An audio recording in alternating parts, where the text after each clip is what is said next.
Okay, so let's get the markets up and running. You heard part of what the head of the SEC, Mary Uduk, said there earlier on the show, that there'll be discussions with the debt management office to see the likelihood of a short-dated Sukuk treasury bills included in part of the offerings moving forward. So let's get a bit of outlook for the current fixed income week. We are from FMDQ Exchange Place. Olugbenga Sonike is joining us from Access Bank. He's one of the fixed income dealer. Gbenga, good morning. Good to see you on the show. Good morning. Nice to be here again. Yeah, very, very interesting. Give us your outlook, or what's your playbook for this week on the debt market? Okay, it's a new week. We're expecting a bit more maturity, a bit more liquid system this week. FAC has been paid. We are expecting CBN treasury bills maturity of about 600 billion again this week. So all in all, we expect liquidity to go about 800 to 1 trillion. So we expect CBN to come up with another set of OMO auctions, given that they really want to entice the offshore investors to keep their funds in the system without necessarily having to repatriate their dollars. So we expect a bit more OMO auctions, about at least 2 this week, to mop out that excess liquidity and be able to appease offshore investors. On the bonds market side, we don't expect much to happen. We expect yields to continue to trend upward slightly as there's pressure on the Naira in terms of OMO auctions. So we expect that to reflect in the bonds side by gradual increase in rates. So that's basically this week on fixed income. Yeah, the head of the SEC says they're talking with the debt management office to see the likelihood of a short-dated Sukuk treasury bills offering. Is this something that is music to your ears? Expanding our current offering in terms of fixed income instruments, yeah, it's always good news to hear. It tends to bring more type of investors on board. So you have people who don't like to invest in interest-bearing instruments. So that also brings those kind of clients on board as well in terms of the Sukuk nature of it. So it's always good news to hear. We are hopefully it comes true. We don't mind it. It's a good development, and we hope it sells true at the end of the day. Okay, so as far as the week is concerned, this is the final week in the month of August. Do you think any adjustments or portfolio adjustments of end month will likely impact our yield curve? A lot of the portfolio adjustment has happened prior to this week. We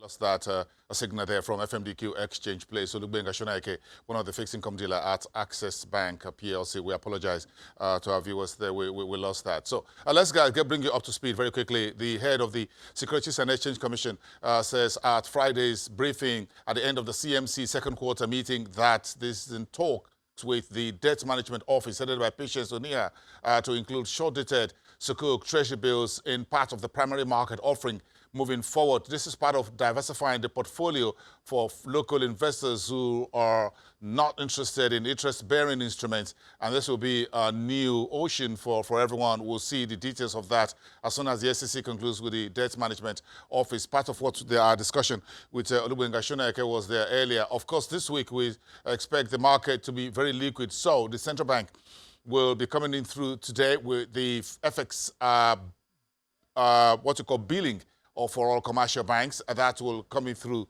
today. Then we've got a bit of the amount and the size and all of that from the regulator later today or tomorrow. Then, of course, we expect the first treasury auctions for the week within the next 24 hours from the central bank as well. Quite an interesting market week as we look at the final trading week in the month of August.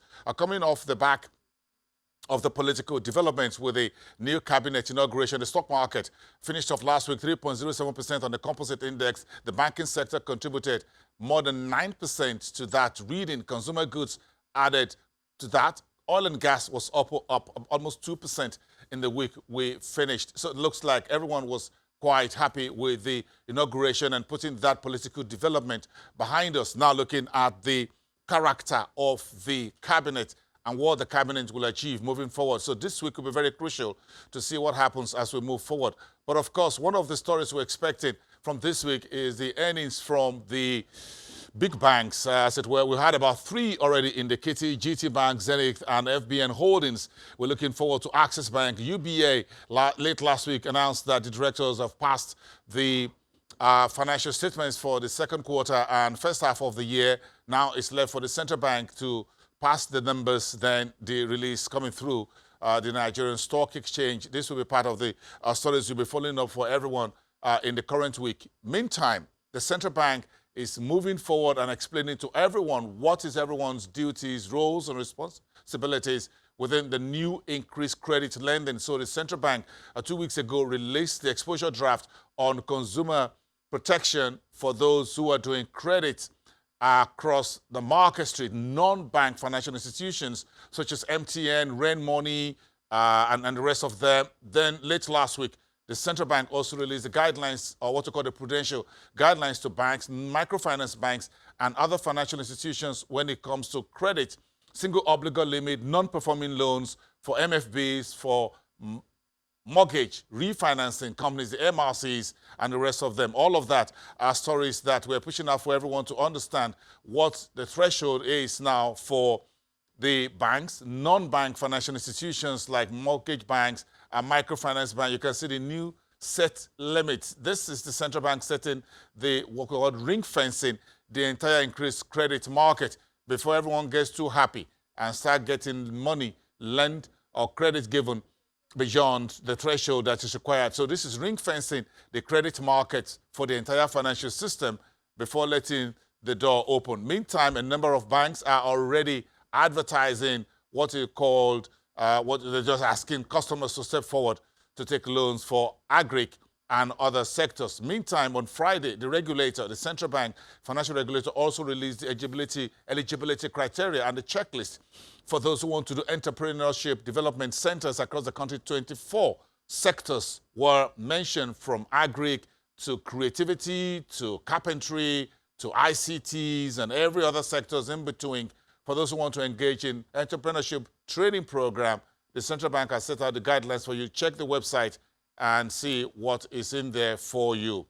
So let's get back to the marketplace to get a sense of today's first trading day of the week. Temple Ashaju is back on the show and wrapping it up for us for the next 3 minutes of the program. Temple, live from the trading floor. What's the market reading like to start Monday? It's looking good, Boston. We are not right now in terms of the all-share index. We're up some 0.15% actually. We're seeing some gains being raked into the equity capitalization of the exchange. We've got the fact that investors are now looking at the opportunities around the banking names. I'll give you an example of First Bank. As of last week, First Bank was around 4 naira. Below 5 naira basically, but right now as we speak it's more than 5 naira. Investors have taken advantage of that and have pushed their fund into a recall. The First Bank is one of the major stocks in the market that has a way of moving and giving some kind of 100% gains before it hits its support level or resistance level in the market. We know a couple of investors are also buying the likes of UBA. Last week we remember that UBA hinted or notified the stock exchange that its and H1 2019 numbers will be released any moment from now, since the board has actually approved. And of course, an interim dividend is also in the offing. They are basically just waiting for the central bank to give their nod to those numbers before they then release it officially to the Nigerian Stock Exchange. So smart investors are also taking advantage of that to see how the interim dividend will, show up their income for them. That's the sense we are seeing in the market. I think, again, overall, the push for this is coming from the cabinet members, the ministers who are now, getting into action, churning out policy. Investors now have some policy indications with which they can decide what their investment, decision will take, or what pattern it should take. So that's what we're saying. We've heard from the finance minister what they intend to do around the recovering the $614 billion bailout fund from states.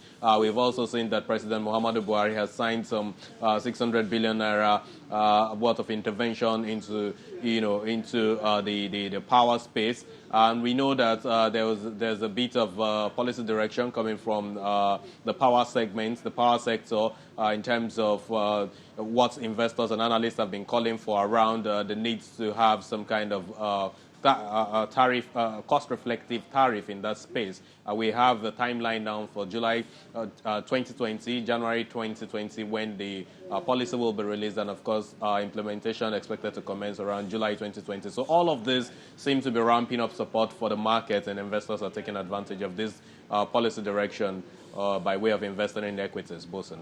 Temple, we have a lot to talk about tomorrow. Tuesday, when we come back, is the final week of the month. Quite a lot are packed into our show tomorrow and to the rest of the week. Thank you so much, Temple Ashaju from the Stock Exchange trading floor there. Temple will be back on our afternoon show, Business Incorporated at 1:30. Don't miss that as well, everyone. Stay back, relax, enjoy the rest of your day, and I'll see you tomorrow same time from Lagos.